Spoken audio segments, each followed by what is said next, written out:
Here is a list of 5 documents that I'm going to run through, evidently in 9 minutes, to just set you up for success, right? So we have the criteria for selecting soil health successful farmers, project introductory materials that you can take and you can massage and change for your own project, and a consent form that you can adopt. There's a very important form for data to collect ahead of time, and tips for preparing and conducting the interviews, and then tips for obtaining and selecting photos. All right, so the first things first, is finding the criteria. So we set out to find already soil health successful farmers, right? We knew they would have a positive economic story to tell the world. And so we needed to make sure we know who we are talking about when we say who are soil health successful farmers. This document will help you do that, and I'm trying to get it a little bit bigger for you. So we said at least 4 or more years of good soil health experiences, but not too old, because something older adopted more than 10 years ago really should be considered part of baseline operations already and should not be analyzed in this partial budget analysis technique that Flo's going to tell you about. And you want the adoption of the practice to be on a majority of acres, right? Because that really shows the farmer really believes in it and is committed to it. They have to be willing. These methods are appropriate for these types of farmers. They have to not be already overly featured, and you can tell them, don't worry, we're not going to reveal the price at which you sold your stuff at. We are going to use some harmonized across the field, across the board prices. Then we shared with them, you know, this 4-page document, I believe, yep, for what is this project about. So our folks on the field, you saw those authors, could explain to them how they're part of a project, what the objectives of the interview are, how much the story will benefit you as well as other farmers, the amount of time it should take, and an explanation on, you know, the 3 sections of the questionnaire. So they would know what to expect, and they could gather their thoughts and possibly their records. And here's an example of the consent form that we shared that you could modify. Running right along here, I think we're moving into this form for data to collect ahead of time, and I'm not going to spend a lot of time here because Flo will go into this. And so this is has become a 5-page document that the staff, the authors, the interviewers can use over the phone to interview the farmer to make sure that they are satisfying all the criteria. All right, and last 2. Tips for preparing for the interview. So, you know, when we hired Flo, you know, she had to help translate everything that she did with the farmers, because she conducted the interview, she did the writing, she did the data analysis, she did it all herself. But now she had to instruct and empower me and the rest of the 4-person, 5-person AFD team. So we did a lot of work to you know, do test runs, and we used Chris Reynolds as our guinea pig. He is our Midwest director and a farmer, and we ran through early versions of the interview, and it took about an hour and a half to do that. And then the NTT comment interview with Chris took about, you know, an hour, 12 hour and a half as well. So that helped us set expectations for our interviewers with the farmers for how much time to ask for. You know, here's tips on how to set up for the interview, send a second email. Here's tips on how to digest the information from that list of things, that form list of things to collect ahead of time. Here's tips on how to edit the questionnaires before you send them to the farmers, so they don't have to, you know, look through a bunch of stuff that doesn't apply to them. Here's some tips on how you prepare before you leave your home and office, what you should print out, what you should have ready. All of our interviews are recorded using what's called the voice recorder app from iPhone. I think it's called the same thing on non-iPhone phones. And so, you know, it's very important to be able to get consent and record the interview, because you know, it's hard to process a lot of information and write down with your pen or with your laptop typing, and you'll want to be able to go back and listen. Your project leader or your project economist might also go back and listen as well to particularly challenging sections of the interview. What to do when you arrive at the farmer's house or office, some tips on how to do efficient data entry in the economics workbook, how you transition from the economic interview to the NTT comment interview, and tips on how to conduct the nutrient tracking tool interview here. A lot of, you know, Excel-based tips and how to manage, you know, a second interview with the farmer that in some ways resembles some parts of the interview when you were talking to them about the economics. So there's a lot to go through here in your own time, and I just wanted to provide you with highlights of that. And I think the last document to share, and we're back on time, yay, is selecting photos. Whoops.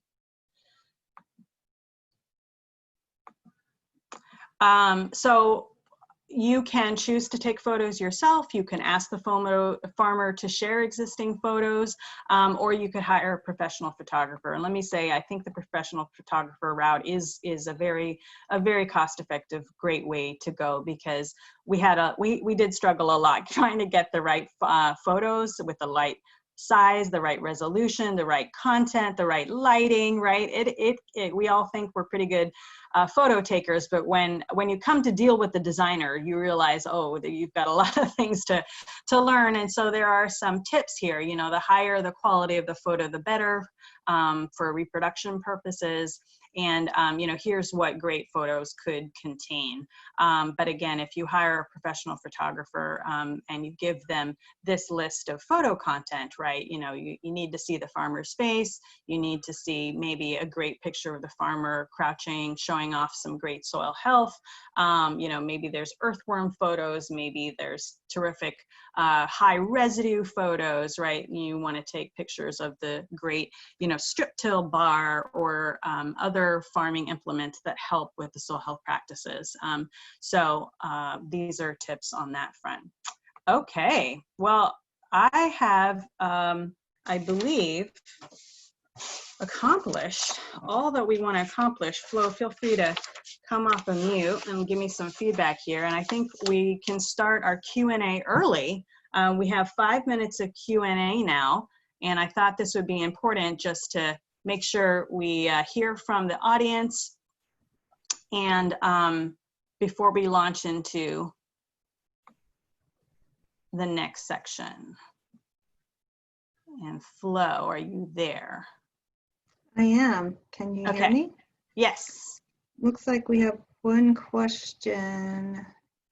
Oh, someone's asking if there's going to be a link to the slides and other materials being presented. Yes, thanks. Great question, Zach. Yeah, I emailed this morning saying that, yes, at the end of this session, you will all be receiving an email from our AFT's SharePoint system. So like before the 30-minute mark or the 15-minute mark of, you know, the hour, whether it be 1 p.m. Central or 2 p.m. Eastern for you is up, I will have moved all of these materials into a secured folder on the SharePoint Microsoft system. And then that system will email you a link where you can download all the materials. And that's how you can share them that way. So do go ahead and download them as soon as you get all of them, and then I don't have to worry about anyone accidentally going in there and editing, although I think I'll turn off the editing function, so I don't have to worry about that.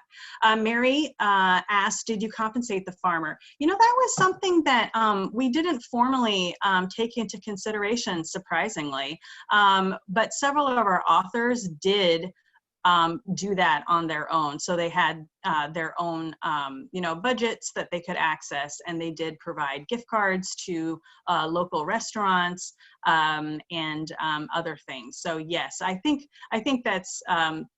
something that we all should collectively more formalize.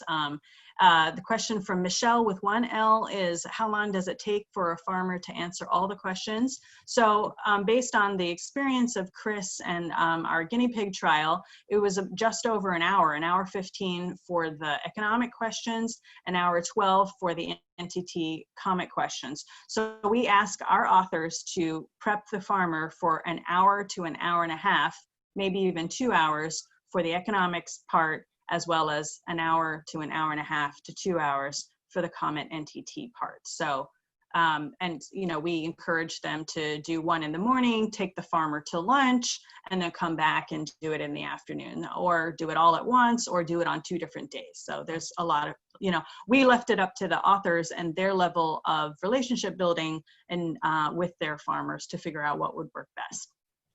Albert Tinsley says, I'm impressed with your specific information on conducting the interviews. Why was this done, and could you see a benefit?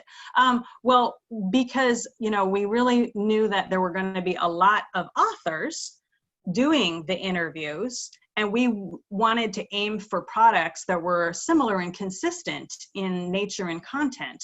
So we wanted to make sure we set up our team with as much consistency so that they didn't have to do a lot of creation of the methods and the logistics themselves, so that with a big team, we could achieve some consistency. Arjun asks, I would add to that also, yes, please. By being as organized as possible, we could also be very efficient in use of the farmer's time. And so from my own experience, what I discovered before when I was at NRCS, I spent a lot of time having to go back to ask additional questions. And so we wanted to make sure that we were very organized going into it, just so that we didn't waste time, either by AFT staff or the farmer's time. Great addition. Thank you, Flo. Please keep adding those. Thank you. Arjun asks, was there an evaluation whether there was a price advantage to adopting soil health practices? The answer is no. No. I think that question has to do with, was there any kind of price change because a crop maybe was being grown on healthier soil and perhaps they weren't using as much fertilizer? And no, this analysis did not take that into account. If I'm getting the question wrong, please follow up so that we can provide a better answer. Mm-hmm. Stephanie McLean asked, did you find varying levels of success on interview responses based on the interviewer? Let's see. I don't think so. I think it was the personality of the farmer that would drive that. And I think by and large, they were all very, very giving of their time. I think we noticed differences among authors based on their writing style and writing comfort, right? I know if I was an author, I would be bothering my editor with a draft that was way too long, right? So we aim, you'll see later, for 1,000 words in our first draft, and that was easy for some of our authors to heed and more difficult for other authors to heed. Francisco Arriaga writes, comment, if you work for a university or other government type of organization, check the regulations, rules on use of the type of information required, storage, consent forms, etc. On university settings, special permission is required before you can collect such data, but these data is needed to be able to do much of this analysis, indeed. And, you know, we did not clarify that our consent form was up to university IRB standards, but it was pretty good. And we welcome your feedback on that too. If there's anything you think we need to add to our consent form, please do. Tony Bailey of NRCS, thought processes on using farmers into the soil health system a few years instead of 10+ years. Sometimes the transition years are the toughest. Flo, do you want to take that one? Well, yeah, I mean, this was something we talked about quite a bit early on in the process. And we actually, you know, in working with our NRCS reviewers, this is something that one of the economists brought up, and he's right. If it gets to a question of the tension between how long do you wait before you assume that a practice is basically part of their benchmark or current situation. And I think people could argue different terms or different ways of looking at it, but we really, I guess, felt that we wanted to not have something that had been on the ground for years and years and years, and wanted to be looking at something where they had gone through the transition. And we understand sometimes the transition can take quite a while. And in fact, these farmers are still making changes. And that was a thing we struggled with in trying to do our analysis, was that from year to year they're making changes and they may never be done. And so I guess it was just based on the feedback we got from some of the NRCS economists when we were working on these, and my own experience, we just felt that 10 years is probably a reasonable cutoff for considering something benchmark.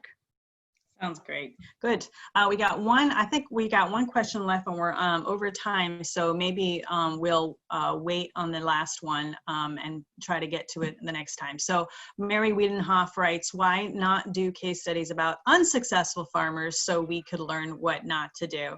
We also thought about that, and maybe that's going to be your new area of expertise, but I think there, the challenge with that obviously is that, I'm not sure how many farmers you would find who want their name and photo and their story advertised about the failures. But maybe that can be done anonymously, and that would be very useful, I think, to be able to show what not to do. Absolutely.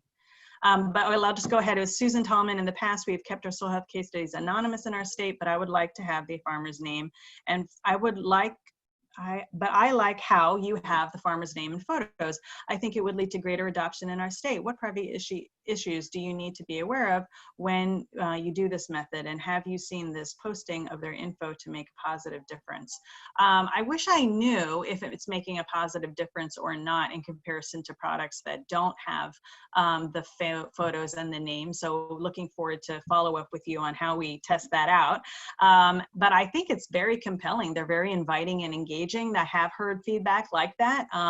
It's nice to see a smiley, happy face on the product. And I think our consent form, I went through it pretty quickly, but basically we said, it was like 5 or so bullets, and one of them is your photo and your name will be shown on this 2-page document. And we shared with them what Flo's, Kemmerman, and Magos documents look like. And we said, we're going for something that looks like this. So they were very prepared to be fully,